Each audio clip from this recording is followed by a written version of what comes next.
And so he started saying this recently. He probably has started saying this in like the last 2 weeks. I think one time I was at home, Samia was telling me something, and I responded just jokingly. I was like, "Sick, bruh." Like I just said it like that, like kind of as a joke. Sick, bruh. And dude, Rayon will probably say that like 15 times a day. Oh man. Like anything. Like if we ask him, like, "Hey, Rayon, you want to go outside?" Sick, Sick, bruh. And he'll bro. make that face. He's like, "Sick, bruh." And like, we'll be in the pool swimming. And I was like, "Hey, Rayon, you want to jump? I'll catch you." Like this is like a game we play. He jumps, I catch him, and I throw him in the water. He's like, "Sick, bruh." It's like his teacher. His teacher told us at school. He's like, "Yeah, he's just been saying sick, bruh." And like one of the other kids in the class is saying it now too. It's like, Yeah. I love it. It's gonna be a bunch of like pre-K kids just saying sick bra everywhere. I love it, It'll be dude. new It's trend. a proud dad moment. Yeah. Yeah. Proud dad, So man. funny to watch them. Like, there's just sponges, but they also like idolize you at this age. I mean, anything you do, like as their parents. I mean, you're the hero right now. You can do no wrong. Yeah. It's probably short lived, but you They'll gotta change relish it. very fast. Yeah, They'll change very fast. yeah, man. It's Yeah. hilarious. There's a lot of big things coming, man. A lot of big changes happening, huh? Yeah, dude, big changes for sure. So a big change for me is a change in practice. So but I'll make it public on the podcast. So I resigned from my academic position at Baylor, and finishing out finishing out my official 90 days, but starting my own private practice. You're going rogue, Um, man. Going I independent. know, following in your footsteps, right? Yeah, I've been telling you since I met you. I was like, you got to do this, bro. I know. But yeah, it's a big change. I'm very excited. I'm nervous too, but mostly excited. I think it's going to Yeah. be the right move. It's I think I don't think I've ever seen a orthopedic surgeon that doesn't have any bones to fix. You know, That's you will be right. busy, man. But Because just this like is always booming. yeah, when I was starting, people would tell me, he's like, hey, I think you're doing the right thing because I don't think we've ever seen a cardiologist who's not busy. And I was Yeah. like, man, I wish that's true because when you're first starting out, there's a lot of doubts. You doubt yourself quite a bit. I mean, I think that's a natural thing to have, like, kind of imposter syndrome and, a little bit of doubts about, is it possible? Can you do it? Is it doable? Like, how come no one's doing it? Like, how am I going to run a business? I've never been kind of taught that in my life. But, the imposter syndrome hits you hard in the beginning. And Yeah. I used to wish and pray. And then now I'm busy enough that it's fun. It's a flowing practice, and with that comes its own issues, right?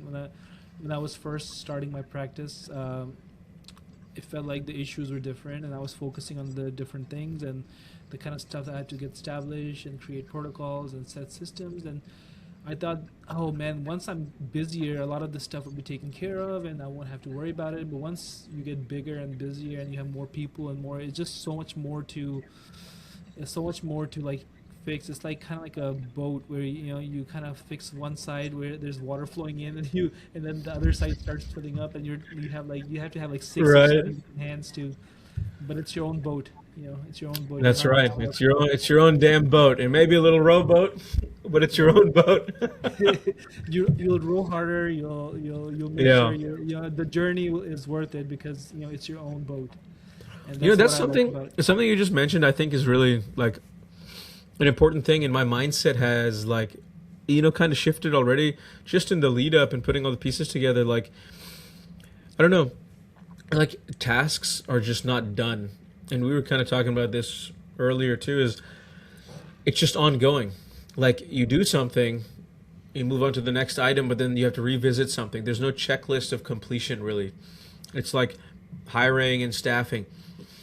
Staff come, some work well, some don't. Staff go. You got to do the hiring again. You got to do HR again. You got to do onboarding again. You got to sign all the papers again, training again, and then the ongoing day to day. And make sure they don't slack off. Make sure they're doing the right thing. You adopt a new procedure, a new equipment comes in.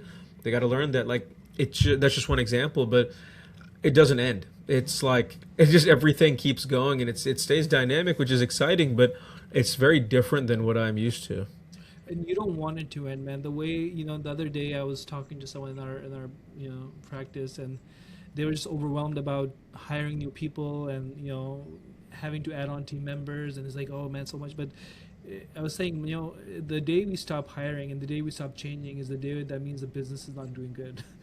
And where that means we're struggling, Yeah, right? that's There's no true. more jobs for you anymore. So the fact that we're hiring and expanding and bringing in more people, that means business is growing, and our jobs are secure, and we're going to continue doing well. Yeah, So that's part of it, right? The day you stop changing, the day you stop bringing in new machinery or new equipment or new employees, that's the day that means your business is struggling and you're not growing. And that's part of it. I mean, in the beginning, I have this ongoing checklist of things, and honestly, a lot of our meetings with my office manager and my staff, like, they revolve around how to make sure we're getting the task done. mm, When patients come in and you see a patient, and you order a bunch of stuff, like, and patients call in to follow up, like, what they don't realize how much work goes in organizing and making sure all the different moving parts of seeing 25, 30, 40 patients a day, whatever, no matter how to keep all those tasks in place and make sure that everything gets done, everything gets followed up with, and everything gets monitored and ordered the right way, what amount of effort it takes, right? And it's very hard to do that initially as someone who's a physician, but also trying to run the business, and that's why you need help. It was very easy in the beginning when I first started my practice. It was very easy when I look at big practice. How do these people miss these things? Like, how do they not follow up with a patient, or like give them the results, or right. how do they order something and then forget about it? And then as you grow, you realize, okay, well, it's much more complicated. It's not as, you can provide much better service when you're seeing like 8 to 10 patients a day, Yeah. versus when you see 30 patients a day and nonstop, and there's multiple moving parts and multiple employees. Yeah, yeah. No, that makes sense. Another thing that's been, I guess, just like a mindset shift for me is, in the employed world, you just get like a paycheck, and you don't really put in any money in order to make money. You put in your time because you're going to work, but like, you're not really spending. There's no cost of doing business in a financial sense because you're just an employee. But now, like, you've got to pay. What you're talking about, you got to pay like some IT expenses to set up everything, put in your cables, your internet, your logins, your passwords, link all the faxes, get it all secure, HIPAA compliant. You got to pay someone to do payroll and bookkeeping service. You got to pay for the EHR, which allows you to actually do the patient care information inputting and submit a bill. You have to have a billing company. Every little thing takes like a little chunk, a little piece of your net revenue for that month. And that's, like, again, a very foreign thing coming from the world of employment now to the world of business, I guess, is there's just a cost of every little thing. Everything takes a little piece from you. Yeah, and the key every month is how to increase your revenue, so those small things that you're paying for don't matter, and that's the key to business. Like, the business is very basic, like, money in minus money out. You know, Right. in a job, it's time in plus you're exchanging your time for money. Yeah. uh, in a job, and in a business, you're still, as a physician, you're still spending your time, but now you're also exchanging your money for more money, and you're using money as leverage to create more money and grow the practice. And at some point, it could be that eventually you grow good enough that a lot of your time frees up as well, in the sense that you're able to hire more people, bring in staff, bring in other orthopedic surgeons, and then that way your time frees up, and you're now exchanging money for money, and growing your business, and creating a profit. But you're right. I mean, you have to start small, and a lot of times people ask me, yeah, this is a common thing when someone who's been employed in an employed position all their life in medicine, they're like, yeah, but I heard private practice is getting pretty hard because all the overheads and the reimbursements have been pretty bad for the past few years, and they've been going down. The example that I give is, when you start, the practices that struggle a lot more are practices that were used to higher reimbursement, and then the reimbursement started falling, but their expenses were still very high. I always advise new practices when you're starting a new practice. Stay flexible, stay small. Don't just expand your footprint.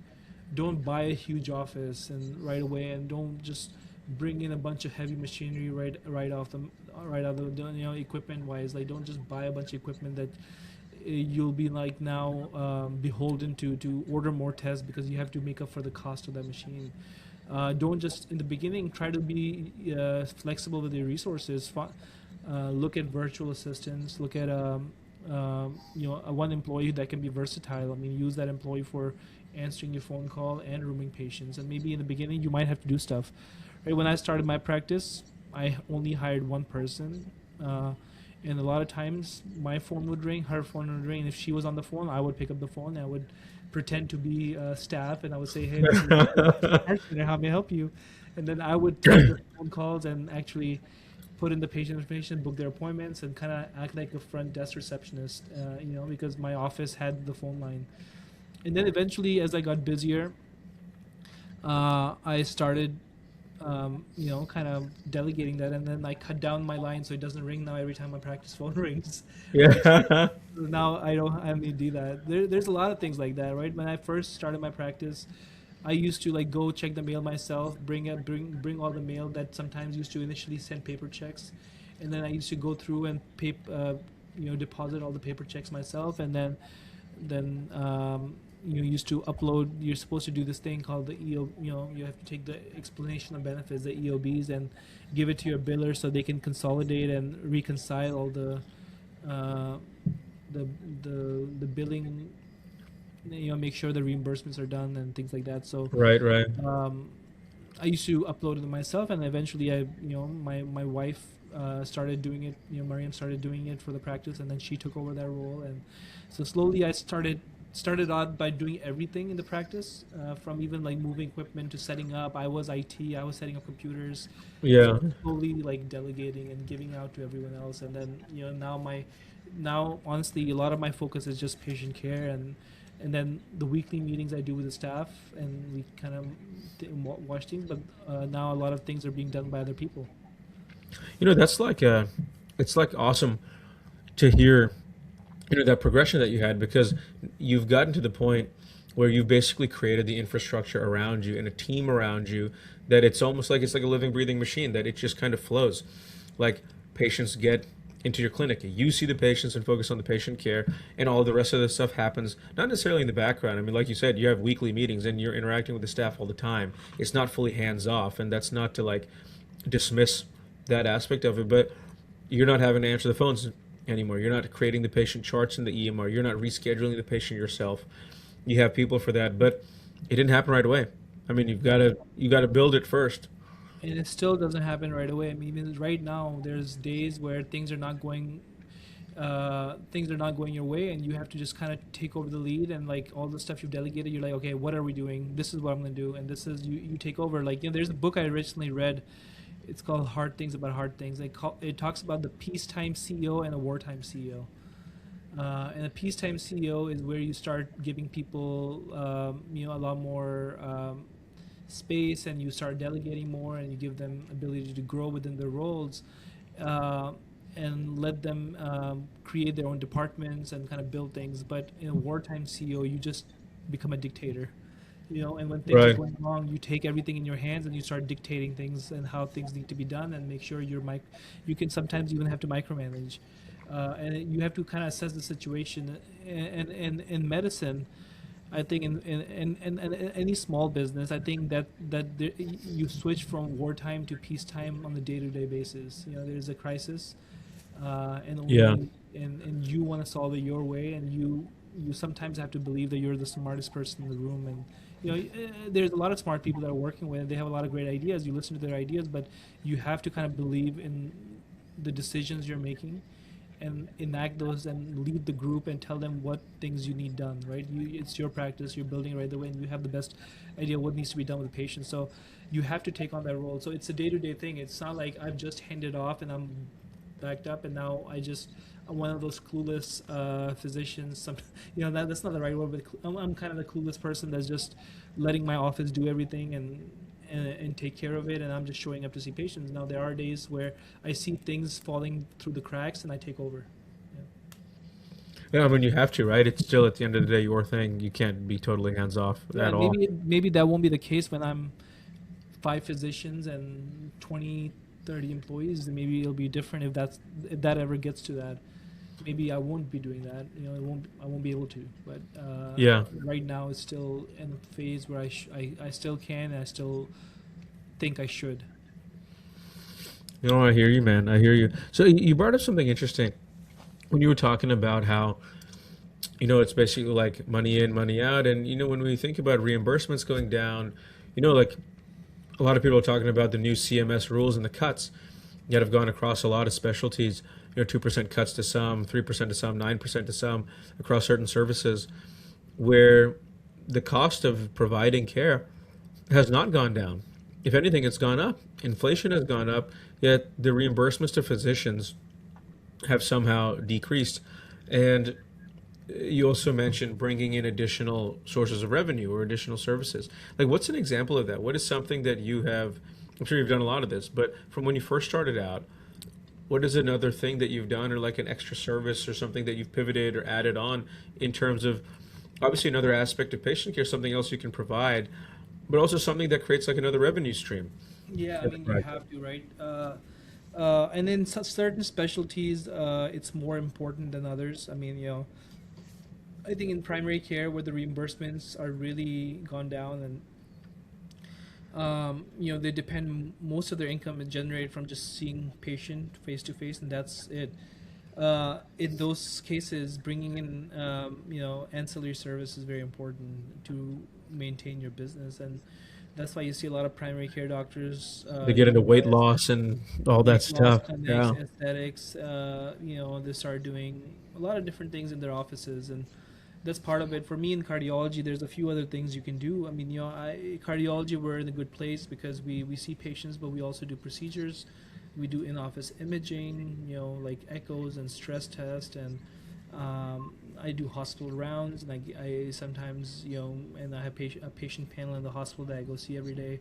So for us, the income stream doesn't require too much of the ancillary services, but I do have a couple of things like, you know, um, when I started out, I had a few services that I was doing, but I've slowly expanded my imaging modalities and added vascular imaging and ankle brachial index and ambulatory blood pressure monitoring. So just a lot more cardiology extra services. But on top of that, there's another thing that we added that's very common in cardiology is it's called care management services, and we do remote physiological monitoring and chronic care management and principal care management where um, you know patients are provided a blood pressure cuff and a weight machine, and they go home and check their blood pressure every day and weight every day, and then it comes to us remotely, and we're able to monitor that and give them instructions remotely.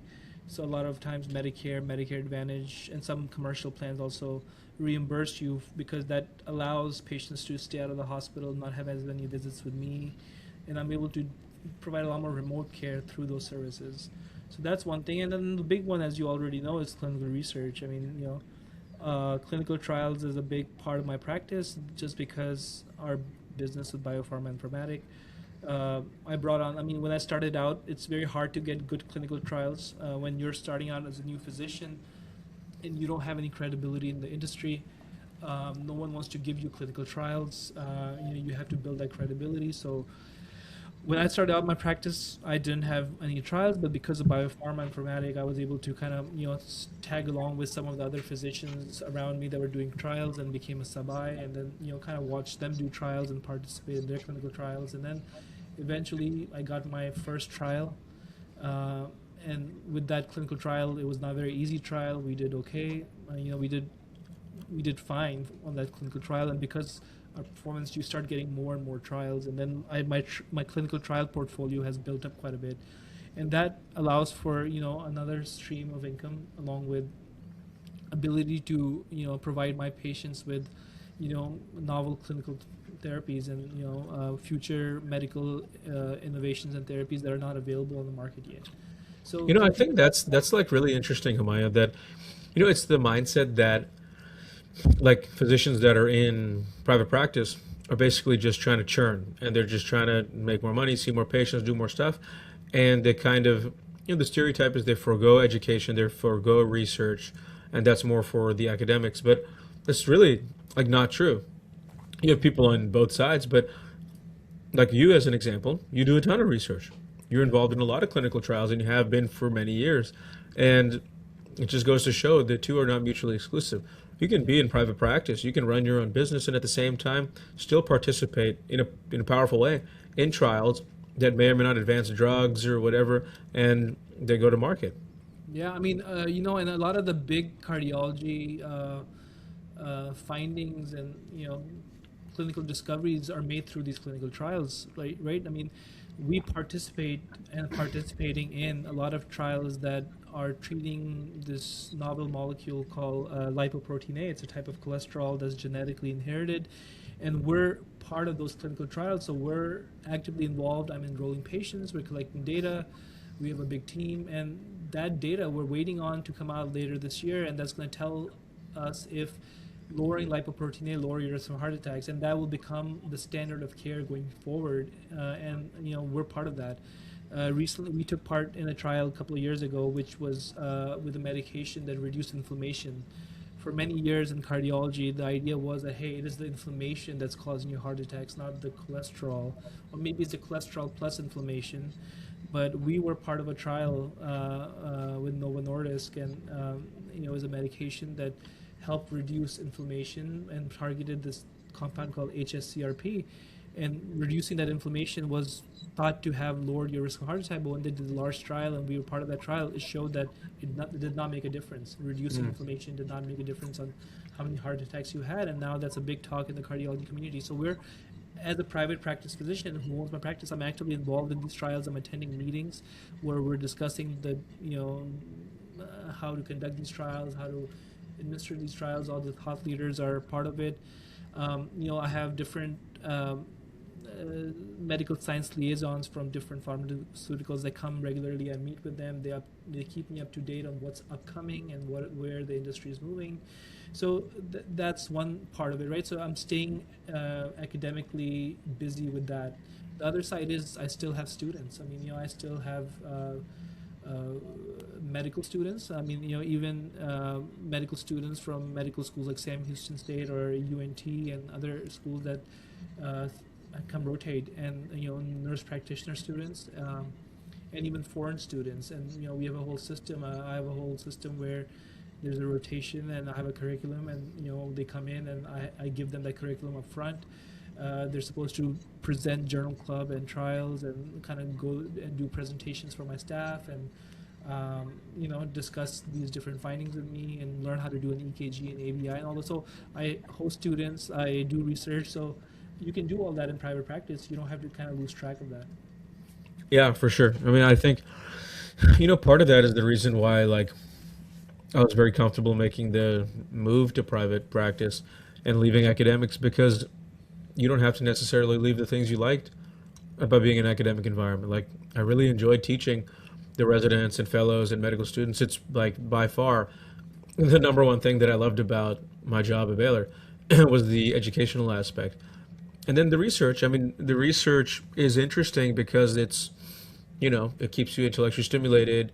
You're advancing science, you're figuring out things, like the scientific process. It remains interesting, I think, to anyone who has a science background, anyone who's in medicine, even people that are not involved in research. You still read papers, they're still interested. If some breakthrough happens, it's hard to ignore it. It's just cool stuff. So I think the fact that I've seen private practice docs like yourself remain involved in that was a big factor, where I don't have to give up all of the stuff that gives me not just money from a practice and a business, but it's still like the joy of doing it. That was a big thing for me. There is certain aspects of academic medicine I think that you will miss. I mean, the camaraderie, being around your Yeah. colleagues with same mindset and same thinking. They're like training wise on the same level or on a similar track as you, right? They're all orthopedic surgeons. You interact with them regularly. You discuss ideas. You discuss surgeries. You discuss cases, and you have students. They're enthusiastic and they want to do orthopedic. They're in orthopedic surgery, or They're highly enthusiastic medical students that are constantly asking questions. When you do come to private practice, it is a lonely place. It is a lonelier place where you don't have as much camaraderie. There's not much. You don't see as many colleagues that are on the same track as you, or most of the people that you see on a day-to-day basis, you're probably their boss, and they don't want to kind of go. You don't have the same Yeah, interactions with them. They don't want to. it's They don't want different. to joke around with you. They maybe shake a little. They're probably tense up a little bit when you walk in the room a little bit. So it's not as. Um, it is a lonelier place, which I miss about medicine. Academic medicine, because in fellowship we'd walk into the lunchroom, and we just sit with our attendings and kind of have lunch and joke around and talk and discuss. That's not what you get in private practice. You're just kind of on the go, and which has its own thing. You're just kind of trying to get through the work and get it done and just move on. But there's the pluses and minuses. But one thing I do miss about Yeah. No, for sure. I think that'll be a big factor because, like right now, I'm like surrounded by the trainees every day. There's a resident, medical student, sometimes a fellow with me in clinic. So it's like a whole entourage whenever I go in a room with a patient. Um, in surgery, kind of the same deal. There's sometimes one or two medical students, sometimes one or more resident, sometimes one or more fellow. yeah. Sometimes there's not enough room for everyone to even scrub in. Um, all that is going to change, and that'll be an adjustment for sure. And I completely agree with you, Humayun. What you said is, I think I probably will feel a little lonely or almost like a little out of place or like something's missing because I'm so used to when I see a patient in a clinic. And I like keep the patient and the trainees involved together. It's almost like we're having a group discussion when I see a patient. And I find that the patients really enjoy hearing that educational side, a little bit of the talk shop when I'm talking to them about the diagnosis, the treatment options. Look at this x-ray, here's this finding on here. And same thing in the OR. It's not just fun to do the surgery. It's fun to talk about the surgery and point things out. This is an interesting anatomic variant, or this is why I'm putting this screw here, or this is why I use this size implant for this shoulder replacement here. And then the residents are kind of like, it's like an aha moment clicks. Like that all is not going to be there. Yeah, And it's I funny. think You're gonna I'm going to be miss it. you're gonna miss it, and you're gonna be in the OR, and you're gonna be trying to tell the tech all these interesting things, and they're like, The just stop text like, shut up, bro. Just hurry up and finish the just case. hurry up and do the surgery. Like, stop telling me all this. I don't care. And that I happens all the know. time. I'm like, look at that. That's kind of interesting, and no one just gives The text like, all right, dude. Yeah. So that happens all the time. I know. Even like sometimes I have like high school students or that are shadowing me, and Yeah, yeah. and I get excited about some finding, and I try to tell them, but they have no idea because it's just They're not just like, what? The It's like, heart? yeah, where does the heart go again? I know. It's has its place, and but you can have those students, right? There's a lot always enthusiastic medical students, and you can set up rotations in your practice, and do that. And some physicians even charge for that. I don't. For me, like I don't They charge charge for the it. students for it? Yeah. Wow, those kids are already paying tuition, man. They're getting double hit. Yeah, there are services that will actually pay you to host students, or there's some Okay. physicians that charge students, like even foreign students, money to rotate with the practice. Wow. I just don't do that because I think those students are already struggling and don't have that much money, and I don't think that I need that money from them to. Right. No, for sure. For me, it's about passing on the information, the knowledge, give them experience, and and then you see all kinds of students. You see the good students, and you see the bad. You see the students that care, and there are students that you don't care. And the students that don't care, really, if I don't want to, I don't have to write them a recommendation letter, right? Right, right, right. or so it's part of it. But private practice has its own challenges. There's a lot of challenges that will come in, and a lot of times you will. I mean, when you first start out, and I feel like this episode can be like two different parts. We can keep talking about it, the different processes, right? I mean, Yeah. uh, pretty much the goal of the episode is to kind of talk about our journeys, and kind of things that you're going through right now that I went through 4 or 5 years ago. But it's a long process, and even when you start thinking about your practice and thinking about setting it up, it's usually a 5 to 6 month process. Oh, minimum. I mean, it's been even longer because I mean, it's almost like you can't do anything and move forward to do hospital credentialing, insurance credentialing, medical malpractice. Every bit that you need is contingent on first having like a location and a business entity. The business entity is easy, you can do that online, but having a location, meaning you have to have a lease signed in an office space. And it takes a while to find a good space. I mean, it took me a long time. I've been looking for office space for a long time and, obviously finally settled on a spot, but it's hard to find a space that's economical, big enough for what you need, and anticipate like, okay, I'm signing for this lease term. Am I going to expand too much beyond that, or is this going to be adequate for me? You just don't know. And then also figuring out area. I mean, how much market research are you going to do? What are the referral patterns in that area? How saturated is it? What is the payer mix in that area? There's so many factors that go into it, and it's not like I have any idea about identifying locations for business. You're kind of learning as you go. You have to trust other people, like your real estate broker, the commercial people. So all of those factors, and that's just the first step. And then you start, once you have an address, you can then start your whole insurance credentialing process. Your EMR can start because you have a practice location and address. You get an NPI number for your actual practice. That whole process, as you know, takes months just in itself. And then you finally are getting ready to doors open to start seeing your patients and work on the actual clinic flow. I mean, the amount of upfront work is crazy. Yeah, I mean, it's insane because there's nothing you can do, like you said, until you have a location. You have to have an address and everything. You have to have a phone number and a fax number and everything. Yeah. So you have to have that first, and you have to have your liability insurance, right? Medical Yeah. malpractice insurance. And those are the first few steps. And even before that, you have to create an entity. And so knowing who to go to even create an entity, like, what is the comptroller's office, and you have to find Right. an accountant who can actually create an entity for you, and right away they take $1,500 from you, like right off the bat to create your I entity. haven't done anything. I'm already giving my money away. Yeah, like just to start the entity, you're paying that money, and you're like, okay, well, that's gone. And And now you then have with the entity, you got to have like, like a remote address that's separate from yours because until your practice is up and running, you don't want your home address listed yeah, publicly. So you get like a obviously. registered agent. Registered agent services are an extra cost per year to have some stupid PO box to. I mean, it's like every little piece. It's like what I said earlier. Every little piece, someone is trying to take something from you. Something every single step you go, like first Yeah. is you create an entity, and you have to list the address that you probably, hopefully you have a location. Yeah, if you don't have a location, then you have to give some kind of generic address where you can access it. Sometimes you can give your cell phone, but then cell phone becomes part of all different profiles, and eventually you have to figure out a way to remove those phone numbers from when you get your practice phone number. So you create the entity, and then you have to get your malpractice insurance, and then you have to start looking for a location, and then knowing that once you have the location head down, then you have to apply for your insurance credentialing and Medicare credentialing, Medicaid credentialing for that location, right? It's location based. So you have to have a practice location before you can apply for insurance Yeah. and an insurance credentialing. So you get your Medicare within, maybe it takes 2 to 3 months to get your Medicare credential, but it takes much longer to get all the commercial plans. And And all the commercial plans are like contingent on getting Medicare first because they use the Medicare ID and all that info. It's like, holy crap, there's so many little things, like a domino effect. But each domino takes like 3 months to fall down and then the next one starts.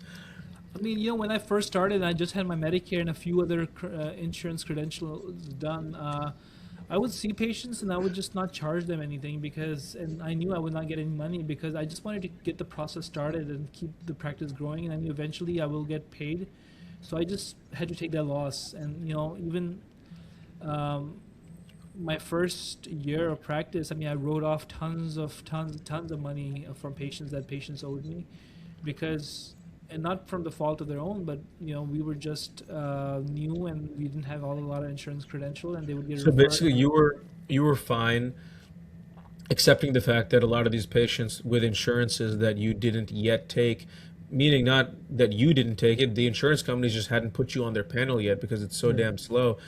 But you would rather still see the patient, not charge them like a flat cash pay price, but just see them, treat them so that your overall volume practice grows, the referral word of mouth grows, you get used to seeing more patients, your staff gets used to seeing it, your workflow grows, because yeah, eventually it'll catch up.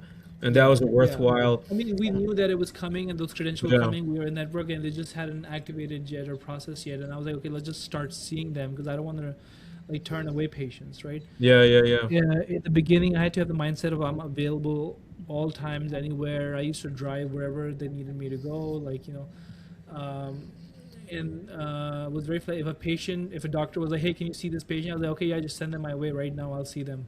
You know, Yeah. um, we didn't have the processes, right? I mean, there's a lot of things what are collectibles like, and there's a lot of mistakes I made, right? That's one thing I'd say is, if I look back and go 4 years back and start a practice, there's a lot of things I would do differently. There's a lot of things I didn't do right in the first 6 months, and a lot of things we probably opportunities we missed and things we didn't do right. Like I didn't know, initially for some reason, and now I look back, I'm like, that's kind of idiotic not to think about it, but I didn't know like how to set up collections up front. Like, though this is how much.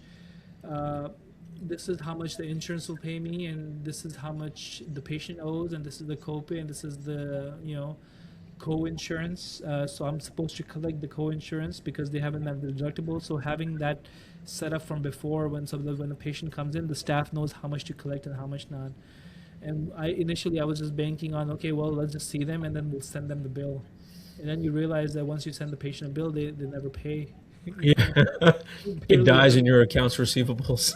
Yeah, it dies in your accounts receivable, and then some practices send them to collections, and you would have a collections agency go after the patients. But I just did not do that. Never done that, and I just Yeah. worked on creating my systems better. So now we collect upfront. Uh, Even with how frustrating this whole insurance game is, and getting those allowables and collectibles for patients beforehand, it's a lot of hard work. But we've set up those processes, and it did happen over time. It didn't happen right away. It happened over time that we had to figure out, oh, we're not doing this. Let's build this in. And that's what a lot of times when you start a business, what it is you figure out there's an issue. You're like, okay, how can I solve it? And then you just come up with an idea to solve it. And sometimes it's a right idea, sometimes it's a good idea, sometimes it's not a good idea. And you realize 3 months later, the decision you made was a bad decision. And then you're just Yeah. like, how can I fix it? Right? So you're always constantly chasing that. Yeah, no, I hear you, man. One of the funniest things that, like after, I told my chairman that I'm resigning and I'm doing this, and they sent out an official department-wide communication. We got to let everyone know. Um, One of the funniest things, like everyone kept asking me, like, "Are you really going like solo?" Because a lot of people will leave a job, do this, do that, and join an existing group. Because there's a lot of ability to go into private practice by joining a group that already has an existing workflow and everything like that, but they also have an existing overhead structure, and a lot of stuff is set. So yeah, you're in private practice, but it's not like 100% from scratch in your own. And I was like, yeah, I'm like going solo, like from the ground up. I mean, it's a startup. Roundup It's at the just beginning, yeah, yeah. like Beginning from from the scratch. ground up, as brick and mortar startup as you can get. Um, and like, I think most of my colleagues think I'm crazy. They're like, "There's no way. Can you even do that?" And I was like, "Yeah, I mean, no one's stopping me." Like, You're yeah. like, yeah, it's the land of the free, right? The American Right, dream. right. No, But but it's that's just, that's exactly the reaction I got, and mine was right out of fellowship. So when I was in fellowship, and I was like, I'm gonna go solo and start my own practice. I'm sure a lot of people looked at me like, this idiot. He thinks he can do this. Uh, and yeah, I thought of that myself too. I was like, oh man, I don't know if I'm doing the right thing. A lot of people were asking me, how are you gonna do that, or what's like, is that even who does that? Why don't you just join a practice? And if you want to go into private practice, but I had seen a couple of people, like I think we talked about it before. I had yeah, seen a couple of people doing it, and they kind of encouraged me as well. But you don't get that kind of encouragement in the academic center because none of the people that are part of that academic setting has ever done it, right? Very few that's right. times you find someone who's truly started from scratch, and luckily through family connections or through family friends, I knew people who had done it, and they encouraged me and they told me that it was possible to do, and that's the only reason why I moved forward. Otherwise, I would not even believe that it's possible. Dude, for me, like the biggest things that like made me think it's possible. I mean, you're very right. Like in the world of academics, everyone is in the world of academics, right? So this is like the other side, and it's a side that's almost foreign to you. I just know a few people, and like none of them even in Texas. Like one guy who has been awesome in like kind of mentoring me and guiding me and helping me kind of by sharing his own path in this. Um, is a guy named Sharif Bichet in Detroit. He's an orthopedic surgeon, and he's much further in practice than I am. I think he's 17, 18 years in practice. And he was in a larger group and left and started his own solo ortho practice in Detroit, which is flourishing. He's doing amazing. And he's been so honest and open and helpful and willing to guide me along this path. And I just know him from like some academic conferences and research and stuff like that. Yeah. Never worked with him, never trained with him, nothing. But he's been wonderful. Then another guy who's in Phoenix, in Arizona, Sarim Ahmed, he used to be with a big group, Core and Banner Health in Phoenix, and then he did the same thing. He left and went solo private, and same thing. He's doing amazing, and both of those guys have given me such awesome advice and such honest advice about things they struggled with, things that they were like, man, I did this and I would not do that again. That was a mistake. You know what I mean? Sometimes learning from people's mistakes and them sharing it with you is a huge plus. And just kind of like a stepwise game plan that, hey, these are the big ticket items. Kind of like some of the stuff, Humayun, we were just talking about. We got to have an office space. You got to get insurance panels going. Got to get your Medicare stuff. Got to make your business entity. Get your malpractice, and then staffing. Figure out payroll. You know, all that stuff. Set your fee schedule. How are you going to see your patients at clinic? What kind of X-ray machine to get? All the little details that are specialty specific.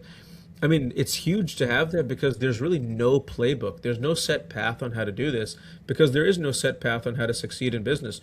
You just have to figure it out. But having people that have done it guide you and almost give you the reassurance that, hey, we did it. Here's our mistakes, but you can do it too. I mean, that's been a huge thing and a huge factor for me to make this to take the step.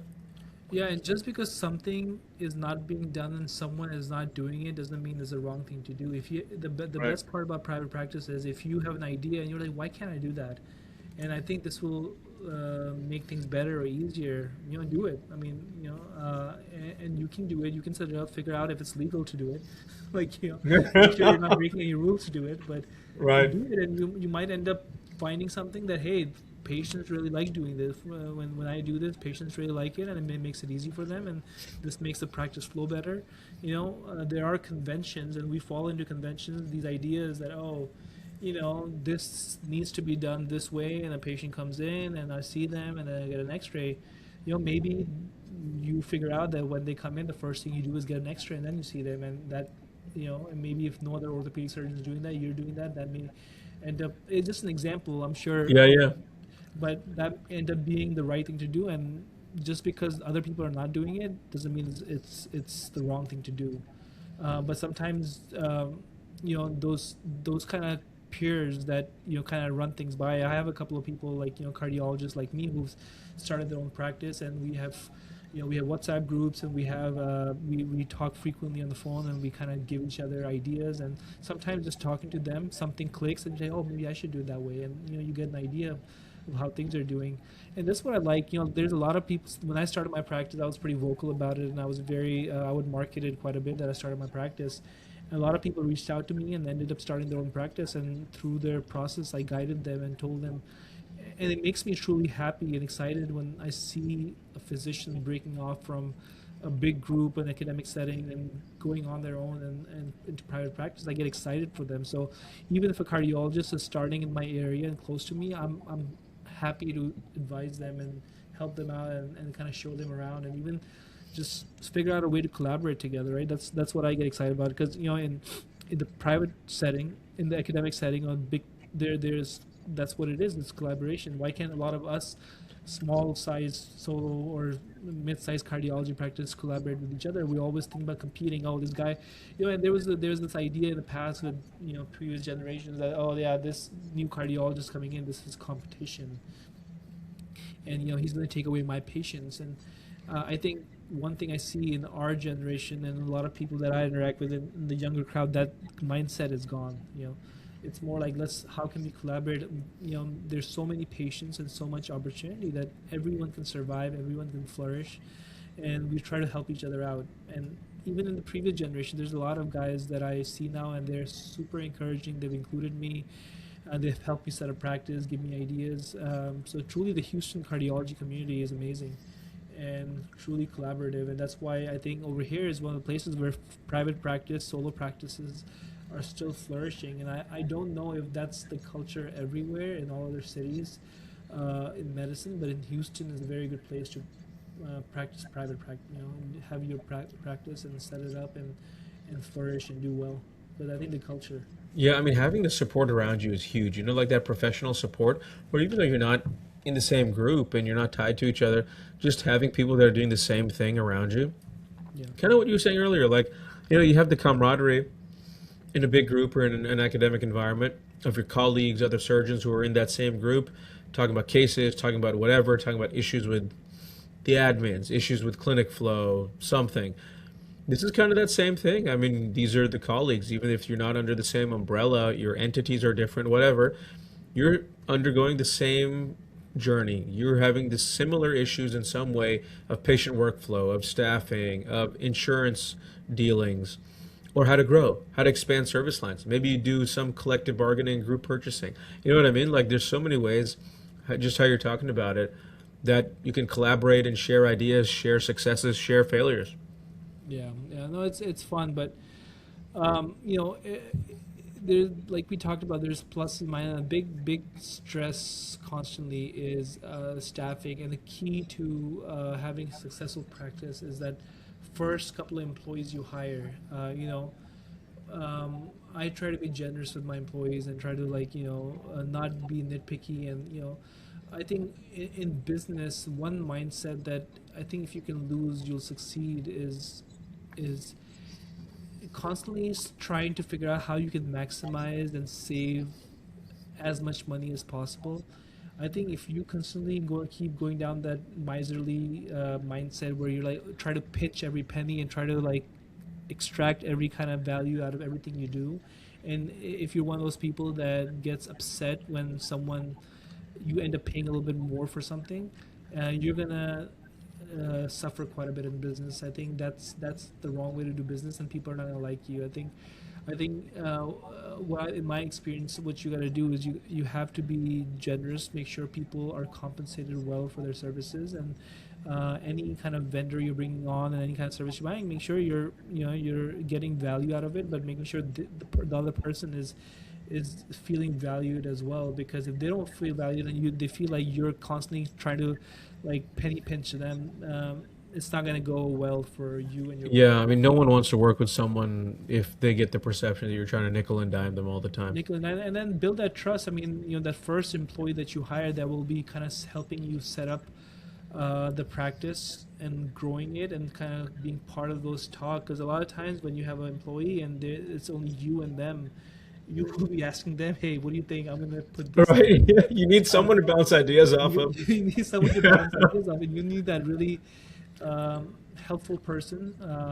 Sometimes you will be their boss, so they will just kind of feel hesitant about kind of Yeah. giving you feedback or the right feedback. But you have to encourage that openness and open dialogue, and have them give you feedback and give them the enough. Ability to make decisions and help you grow, because that hopefully that person you hire initially is the person that will grow with the practice and learn the systems and be a future manager, right? So you want to look for someone like that in the beginning that is there for you for the long run. And we got lucky with our initial employees, and we got really good people, really intelligent people, really hardworking people that helped us grow. And we're sincere and loyal and care about the practice, and they've been with us from the beginning and helped us grow. And that's what you got to find. You have to get lucky sometimes, and maybe you'll go through a couple of bad employees in the beginning, but once you find that good person, make sure you do everything to keep them, and make sure you show them that they're valued. That's really good advice. I mean, that's the stage I'm in right now is interviewing candidates and going through Indeed resumes and stuff. I'm like, but yeah, I mean, Yeah, one thing that I wish, and this wasn't there when I started my practice, was how easy some things are now to create. Uh, mhm. Using AI softwares, so using Claude or ChatGPT or even your own agents. Yeah, Just building those systems, those initial forms, intakes forms, and even setting up Indeed, and all the stuff you have to write. I mean, I had to kind of like write up things like from You're like scratch. typing it in Microsoft Word. Typing in Microsoft Word and like creating Yeah. forms, and now it's just like you just say the word and it happens, and it does a really good job, of better than anything you could have done yourself.